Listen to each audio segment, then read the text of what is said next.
All right, Fit Family Podcast presents Why Fitness Resolutions Don't Work. Well, I wanted to do this right off the bat, but I am glad that my son and I got a chance to talk politics on the first podcast of the year. But I have been dying. Every year around this time when people talk about New Year's resolutions and everybody gets on the fitness bandwagon, I always can't wait to jump up on my soapbox and go, I've been doing this for 30 years. I can help you. So that's what I'm going to try to do in this podcast. So here we go.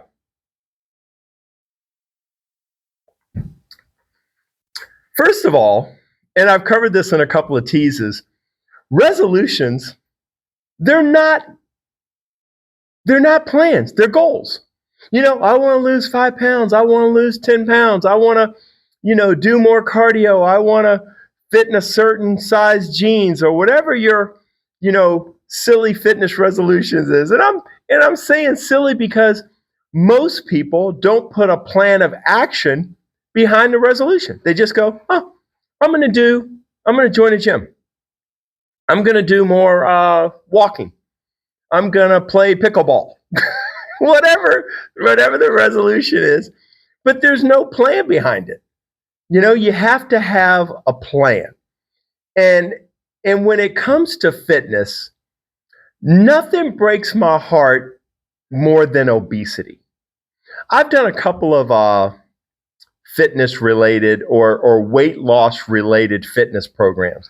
I did one with 11 Alive, which is the NBC affiliate in Atlanta. And it was called The Biggest Loser Mom's Edition. So the national show actually had a trainer that they hired, and the trainers became very famous and made tons of money from books and video deals and product endorsements. At the local level or at the city level, they would have Houston's Biggest Loser, Atlanta's Biggest Loser, LA's Biggest. So they sold the rights to The Biggest Loser to local TV stations so they could basically make money, because I purchased my spot as a trainer for Atlanta's Biggest Loser Mom's Edition. So I helped interview the ladies that were going to participate. And out of the, I think, 15 or 20 ladies we interviewed, I selected 6. One of the gyms that I went up against selected a half dozen. And it was whatever woman lost the largest percentage of weight in the 10 weeks that we trained them. And we had weekly weigh-ins, and they were done by a hospital chain called Wellstar. And I don't know if they're national, but they're definitely all a big chain here in Georgia. And they conducted the weigh-ins, and one of my ladies that I trained lost the biggest percentage of weight and the most weight, I think north of 45 pounds in the 10 weeks. And so I was able to use the Biggest Loser logo, and I was the winning trainer, and I was able to put that in a lot of my marketing. It really helped. At the time, I had 2 training studios, and it really helped my business, because at that time, the Biggest Loser was a big tagline. So if you could somehow hitch your wagon to that tagline, you did really well. CNN had a thing called Fit Nation, and one of the producers for Sanjay Gupta came to me and said, Robert, they don't have a fitness guy with Fit Nation. So at the time, they were just doing, I think they were doing triathlons and all sorts of activities, but they had a triathlon coach and, equipment people to help them with their equipment. But I did basically a weight loss event. So I trained 3 people. I trained one of his producers, Matt Sloan. I trained the Midwest bureau chief, Ed Lavandera, and Stacia DeSiscu, who worked at CNN Corporate. And I tried to get them to lose weight again over a certain period of time. And again, weight loss competitions and weight loss things like that were very popular at the time we were doing this. 2008, 2009.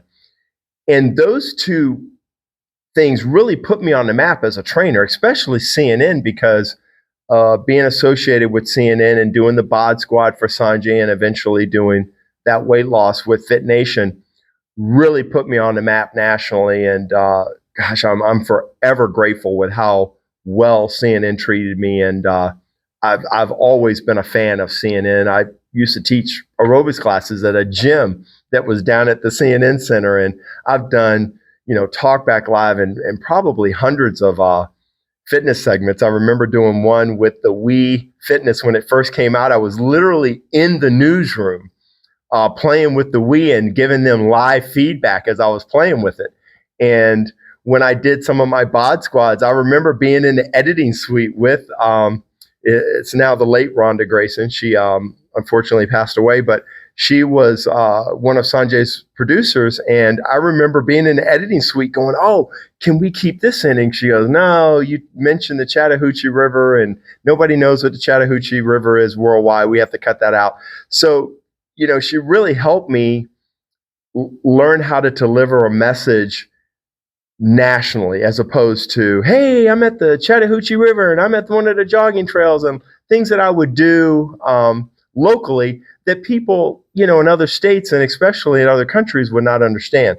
So it helped me make my message more centered on, here's the exercise component, here's the nutrition component, here's how it relates to everyone, and here's the best way to deliver it. And I'm just so thankful for my years that I worked with Fit Nation, with Rhonda Grayson, and with Dr. Sanjay Gupta and his team, which actually they were all canned. It was the CNN medical team that I worked with Fit Nation, and they literally did away with that entire team at CNN. And I know Sanjay's now our brand. I mean, I know he does fitness segments for other networks, and he carries himself as his own brand. But Sanjay, if you're listening, thank you. Thank you for all the opportunity you gave me. But I'm digressing. Let's go back to obesity, okay? Let me give you the one word that will handle any weight loss that you have. And before I give you that one word, let me pre-frame it by saying it's barring disease. I'm not going to give all the examples of all the different things. For example, I have Hashimoto's, which is a thyroid condition, and it's where my body attacks my thyroid, and I take a medication for that, and I'll probably have to take a medication for the rest of my life. And there's no amount of nutrition, there's no amount of exercise that can change my medical condition with my thyroid. I also tried to exercise my way out of my cholesterol. I had cholesterol numbers that weren't good, and I told the doctor, I can change my cholesterol numbers. I'm a professional trainer, and boy, I ate great and exercised like crazy. I looked amazing, and cholesterol, I think, went down 1 or 2 points. Then I went on a statin, and it went to a normal range, and it's been there ever since. So I'll be taking a statin along with my thyroid medication for the rest of my life if it keeps my numbers where they should be. So let's just assume, disease is out of the discussion, because there's so many scenarios with different diseases and ailments that, this podcast would be like 9 weeks long. So that one word, going back to that one word, is math. Let me repeat that one word again. Math. I'll give an example, although it's not one of my proudest moments on TV. Actually, I should say it wasn't a moment at all, because it was cut out of an interview. But during an interview one time, they said, "Well, how can you prove your weight loss methodology, if you will, is foolproof?"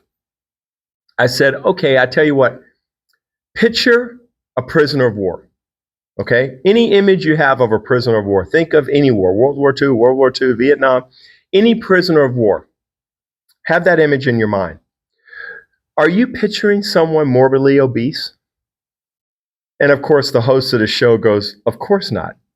I said, "My point exactly. They're given less calories. They're normally worked, or in a penal colony, and they're burning off more calories than they're taking in. And my normal image of a POW is someone who's emaciated and looks like they need a good meal and some medical attention. Okay, so I guess it was cut out because it was not the best example I could give. Fair enough. But my point is still valid. If I were able to take you, whoever's listening, whoever's watching this video, if I could take you and not feed you as much food and give you more activity, I can bring down your weight, full stop. And again, barring disease. Okay? So weight loss is simple math.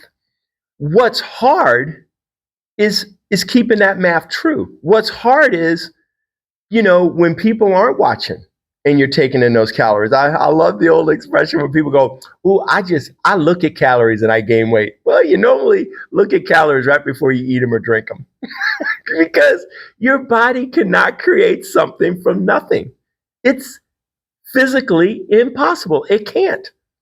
I cannot sit here at 210 pounds and become 310 or 410 without eating a lot of food or drinking a lot of high caloric beverages. I can't do it. My body would have nothing to build the weight from. Now, yes, and you could go into all sorts of conditions where I retain water and my weight goes up and I'm Yeah. Okay, again, that's why I take disease out of the process.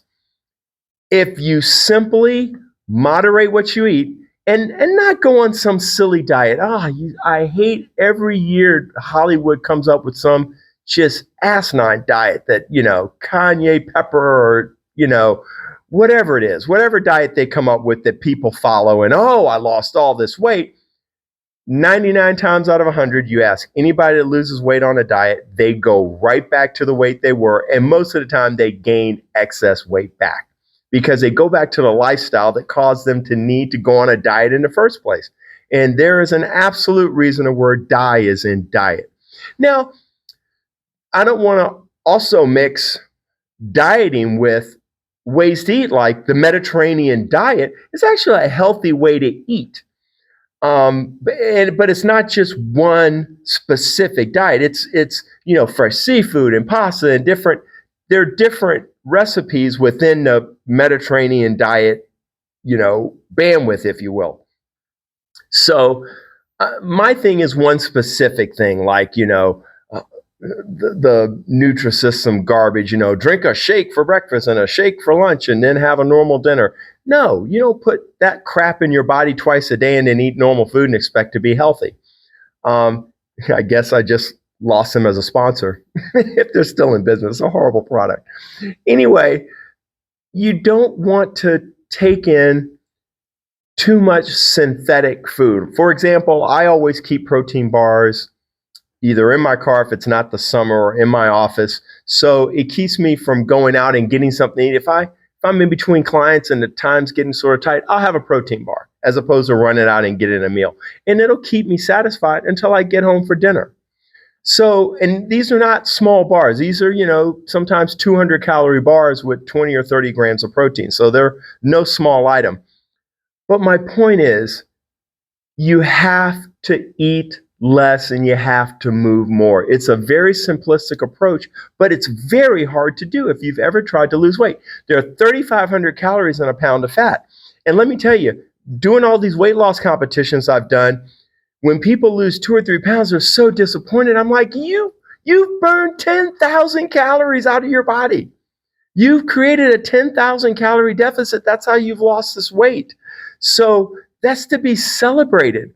But it sounds so small when you go, I lost 3 pounds. But when you think of it as 3,500 calories a pound, you're looking at almost 10,000 calories you've shaved out of your body, which is amazing.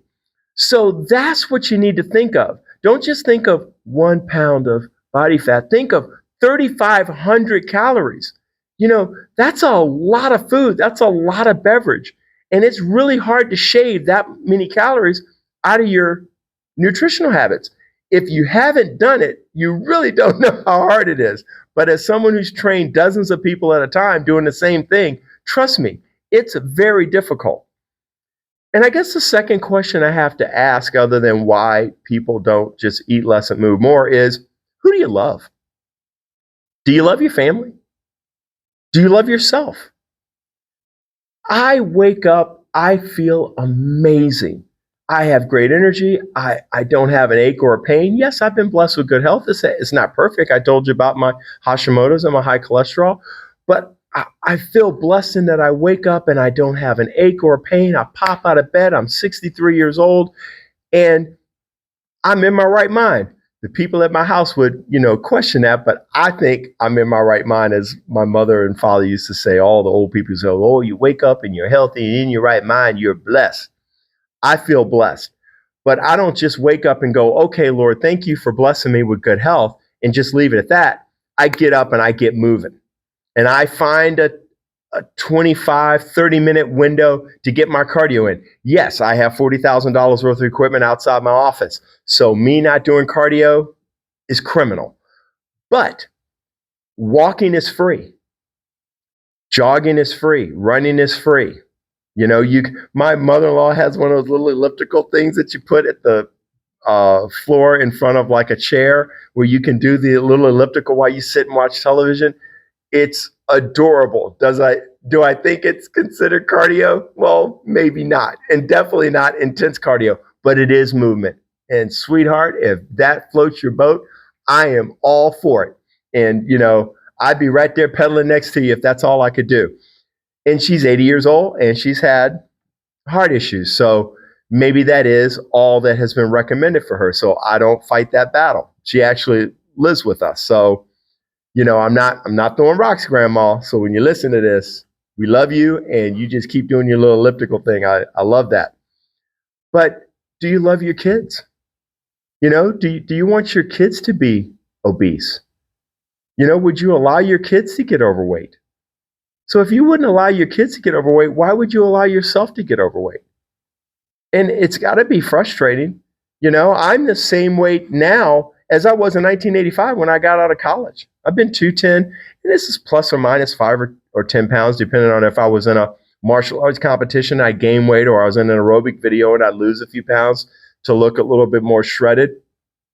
But normally my body sits at 210. I could probably hop on a scale right now and be 208 or 211, but I'm going to be around 210. And it's been that way since the mid 80s, folks. So it's not bragging, it's to show you that this works. My body doesn't work any differently than yours. Okay, I'm not some gifted athlete. I've never made a living with my athletic prowess. I played a few sports in high school, and I played soccer as a Division I athlete in college. So I can't really point to those years as being some exceptional workout person. But after that, I had to work out like everybody else.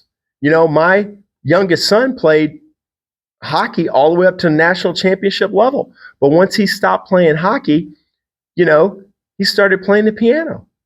Well, the piano is a great discipline, but it's not going to keep him in shape. So he still maintains a high level of fitness through working out, doing cardio. He now does pickleball. He played tennis, and he does martial arts. He even does this class where he takes a samurai sword. So he has like a rubber samurai sword to practice with. But I think it's awesome. Whatever his interest is. My older son was a black belt by the time he was 8, but he never played team sports, and he's maintained a good level of health. But if he were morbidly obese, I would intervene. I would go, "Hey, buddy, I'll go for a walk with you, but we got to get some exercise." It's part of living in this house, just like having a discipline. It's part of living in our home. You have to exercise.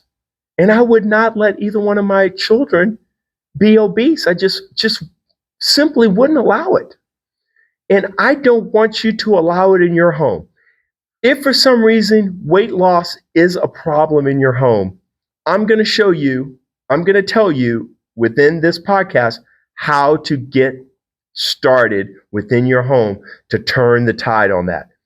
And I'm telling you, you can do it and your family can do it. I've always considered my profession sort of my fitness ministry. And just like I would love to see everybody baptized into my faith, I would love to see everybody at a healthy weight with healthy children and just go, "You know what? That Robert guy said we need to move more and eat less. So we tried that. And guess what? our weight went down. My kids never played sports, but they never struggled with their weight anymore. I would love that. I would love for people in their 60s feel like I do in the morning. Boy, if I could take how I feel in the morning, put it in a pill and sell it, I'd be a quadrillionaire. It's amazing. And again, I'm not bragging. I'm just saying this is how I feel, and I'm nothing special. I have to work out every day. I can't eat whatever I want. Ask my wife when we were in Italy and I was running an hour a day, I still gained a pound a day because the food was amazing. And I have this really unhealthy affair with gelato. So without going down that wormhole, just realize that I gained a pound a day and I was running an hour a day in Italy. So that lets you know how much food I ate. But my point is, I overate even when I was exercising, and it caused weight gain. So when I got back, I eliminated dinner, I doubled up my cardio, and within 7 or 8 days, I lost the weight I gained in Italy. And apparently, I should not ever do that again because it did not go over well at my home. Apparently, I get very hangry. And when you're 210 and a double black belt, people don't like it when you're hungry. So don't go that route. You can do it in a healthy way where you, as I say, stay in your right mind. And I want everybody to do this without pain. Okay? I want you to have no pain. I want you to have unbelievable energy. And I want you to do it in a method that interests you. Okay? If you're walking your animals and you're like, oh, but Rob, I walk my dog a couple of times a day. It adds up to about 30, 40 minutes a day. Okay, that's walking your dog. That's not dedicated time for exercise. Okay? So think about right now where you can block off 30 minutes in your day.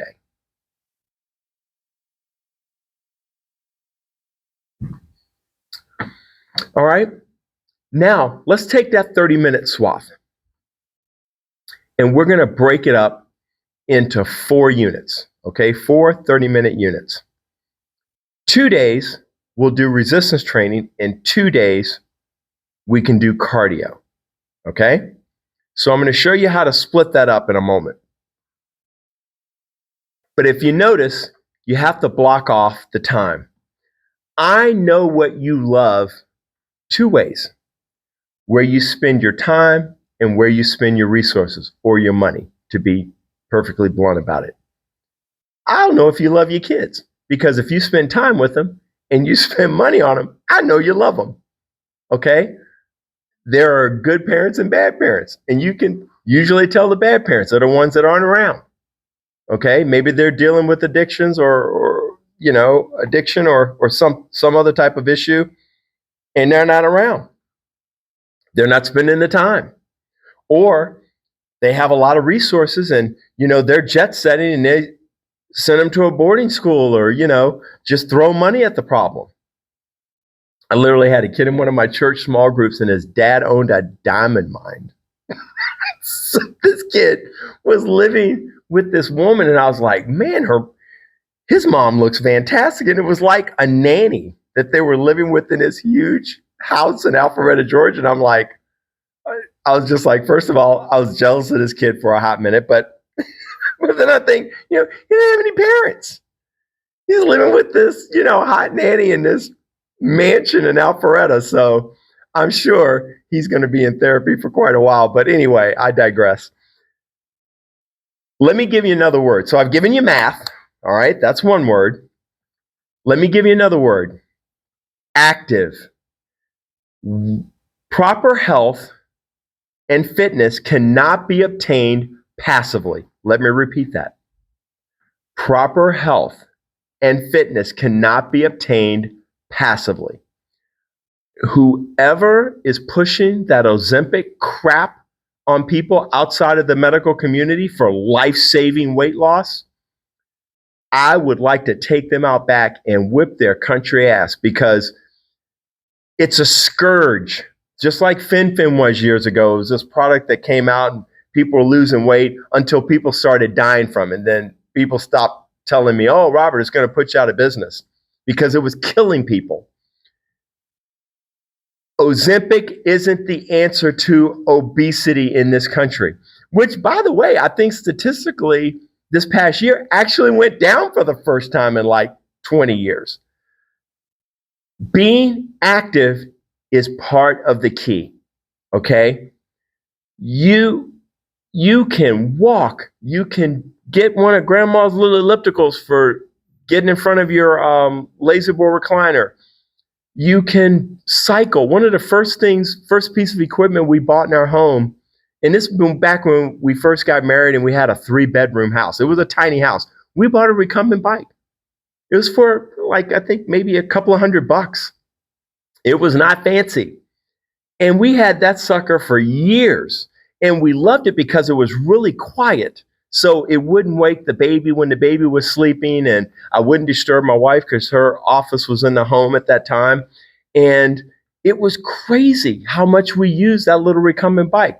So I'll show you again in a moment what pieces of equipment to get. But if you can get a small piece of cardio equipment, there are companies like Play It Again Sports. There's, Facebook Marketplace. There are ways to find, gently used fitness products for your home.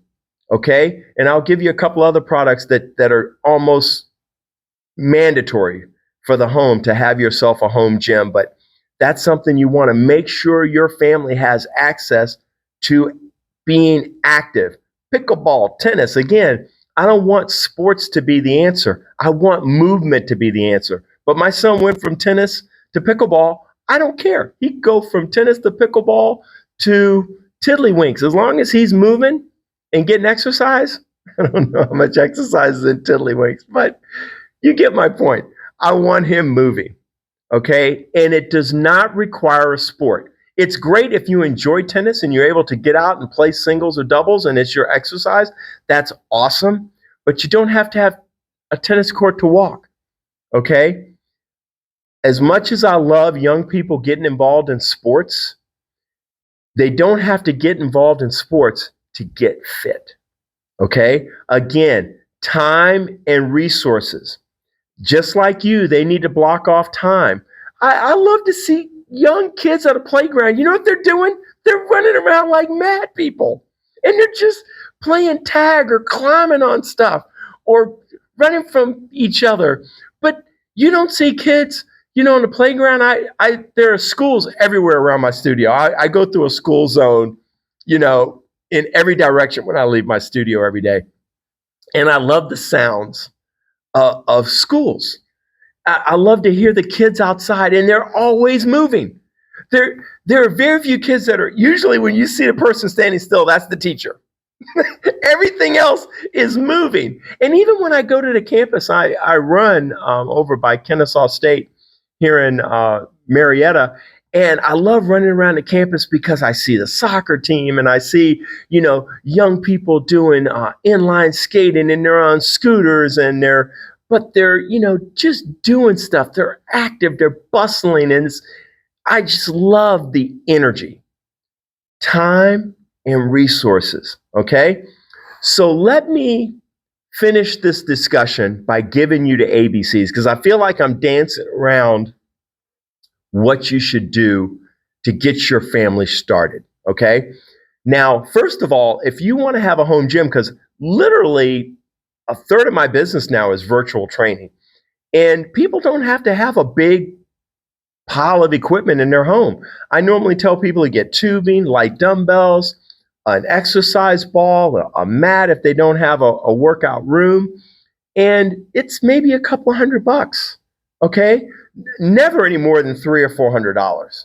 Okay. And again, if that sounds like a lot of money, you have to think about what ill health is costing you. Okay. How much does it cost to get new clothes when you can't fit in your old clothes? How much does it cost your kids?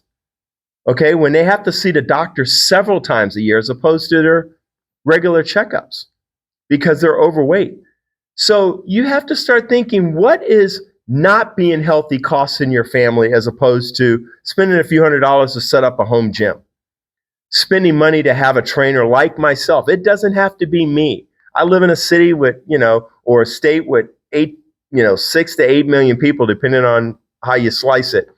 And I know I only train, at the most 60 to 100 clients at the most, and they're not all active. And I know that millions of people aren't going to train with me. But if they set this up, millions of kids won't suffer from obesity. Millions of parents will learn they can control their weight without Ozempic or other crap from Big Pharma. Okay? So start investing in your home gym. Tubing, light dumbbells, exercise ball, a mat. And I have over 300 videos on YouTube, but there's plenty of I was just telling one of my clients who needed to stretch the other day, oh, here's a 20-minute video online on stretching. Oh, but what about people over 40? I Googled, stretching over 40, and it came up with several videos of stretching routines for people over 40. I mean, come on, folks. It's not a lack of information, okay? Again, time and resources. So let me give you the ABCs of how you should go about getting fitness started in your home. A is obviously activity, okay? I know you're thinking, where's the M for math? Stop it. We've already talked about math. All right. So A is for activity. You have got to get moving, and you have got to get your family moving. I don't give a crap if you just walk after dinner. Well, what if it's raining? What if it's cold? Put on a coat, grab an umbrella. Okay? But get moving. I just can't emphasize that enough. And if they, what if they like swimming? We have a lot of resources here in Cobb County where I live. One place is the Cobb Aquatic Center. And I love going. Every time I go in, that place is packed. And people are swimming laps and people are taking swim lessons. Again, I love going into places that are active, that are bustling, and there's exercise being done. So if your kids love going to the pool in the summer, get them, signed up for some swim lessons. Let them learn how to do some different strokes and breaststroke, side stroke, and freestyle, or I guess they call it the crawl when they're teaching swimming, because freestyle in this event crawl is the swimming stroke, as I learned it years ago. So A is activity, and I'm glad that's first. B is for body weight. A lot of people think, when I say weight or resistance training, I'm thinking strictly of bands and weights and stuff like that. Your body weight. I used to watch this show. It was about these prisoners, and they would always be working out in their cell. They'd be doing pull-ups and push-ups, and these prisoners were jacked. And these were prisoners that weren't allowed to go to the workout yard or have a workout facility. They used their body weight, and it was highly effective.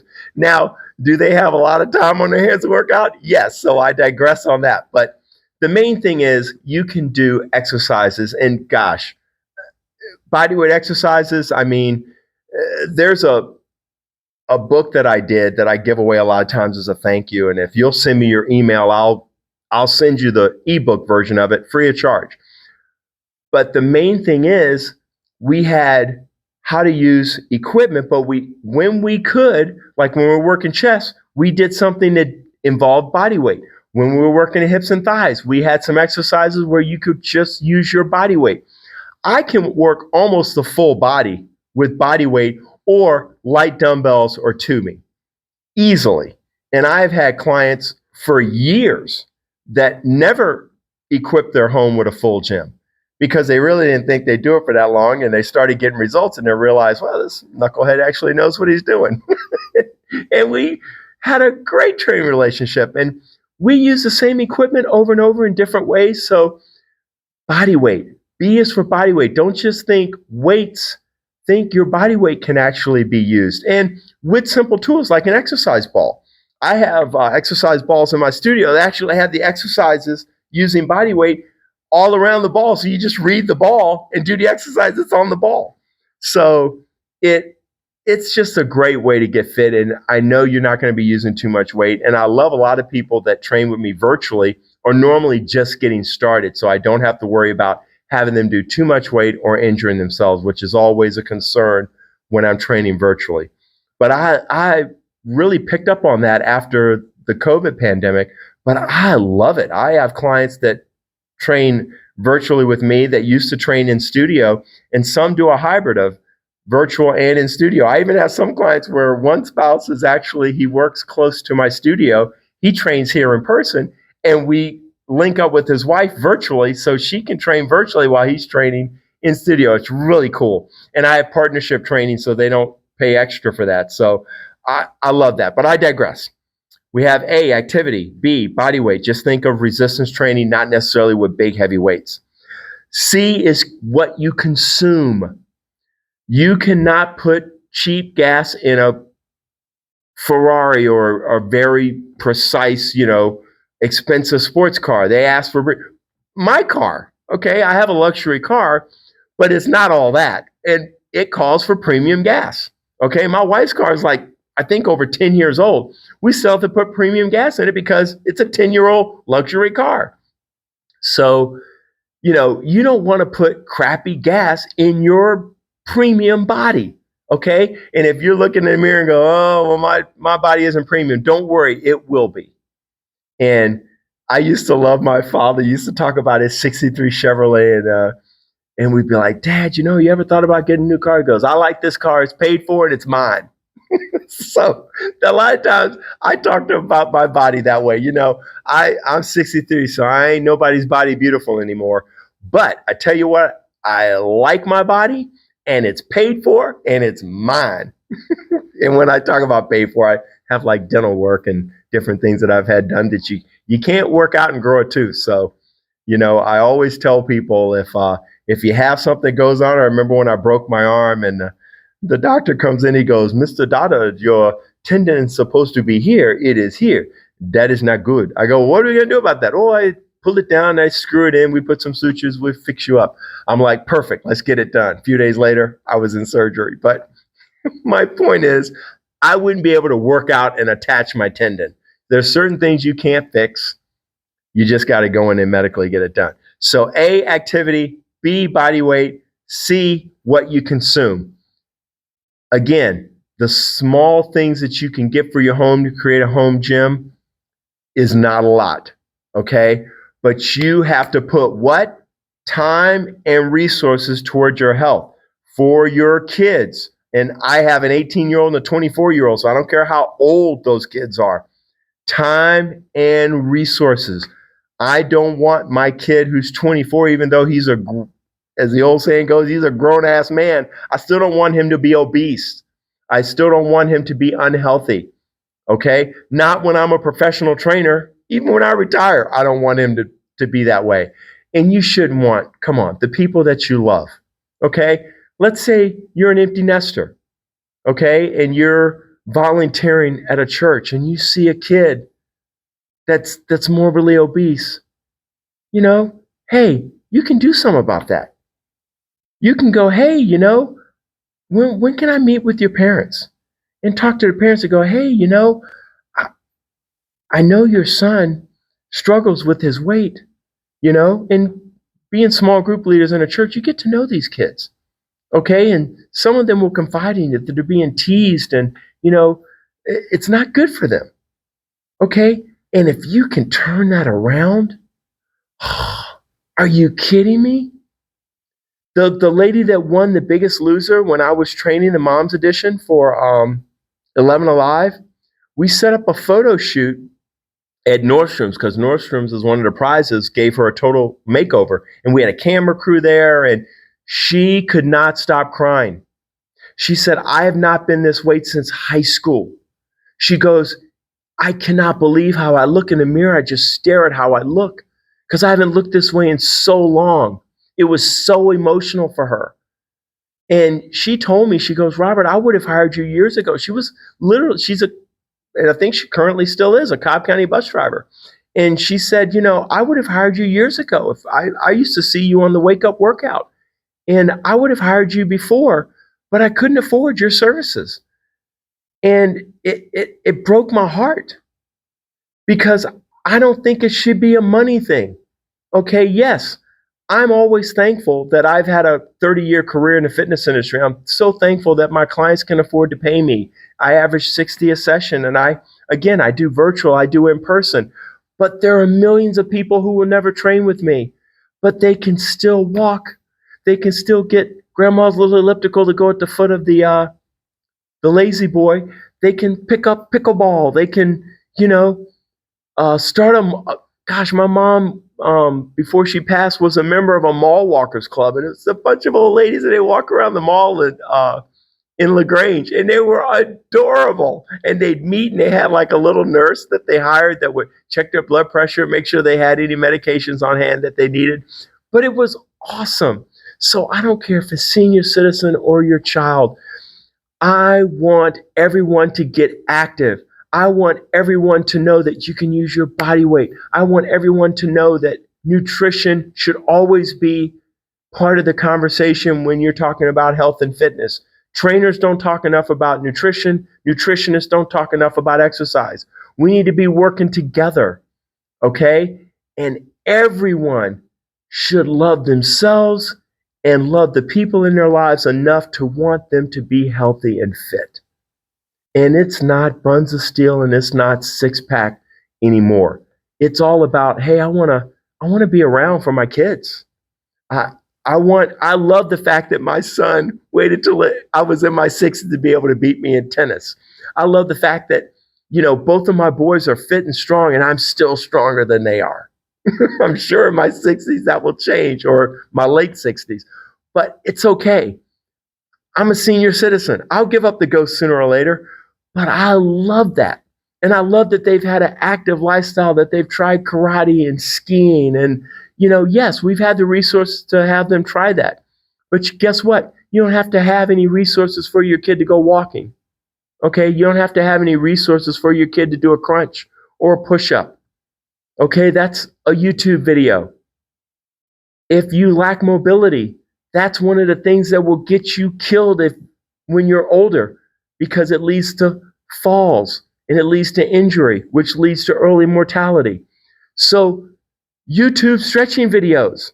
Again, you email me, I will send you my ebook free of charge to get you started. And if you do have the resources, I'd love to be your trainer. That would be awesome. But I realize there may be people that don't have the resources or will never hear from me. But I will just keep preaching that message. I love, and this will be my final point, the late Billy Graham. He had the Crusades. He'd fill stadiums, okay? But I'm sure you could talk to people now and go, hey, do you know who Billy Graham was? And no. Oh, he was a famous evangelist. And he saved, probably millions of people during his ministry. But there are people that never heard of him. So yeah, I've had hundreds, thousands of people probably over my 30-year career that I've helped get fit and healthy. But there are many people who will never hear of me. But I pray they hear the message. I pray that their parents heard some knucklehead on the wake up workout, or, bought a step video with some guy that looked like Lenny Kravitz that had bad skin, or saw a CNN Fit Nation segment and go, you know what? That makes sense. Eating less and moving more. I pray that my message gets to enough people that it causes a change. It causes a conversation in a family. Hey, folks, we need to eat better. Okay? Everybody's coming in with a bag from a different fast food restaurant. We need to eat better. We all need to get moving. So after dinner, we're all going to go for a walk together. And that's the conversation starter I want in homes.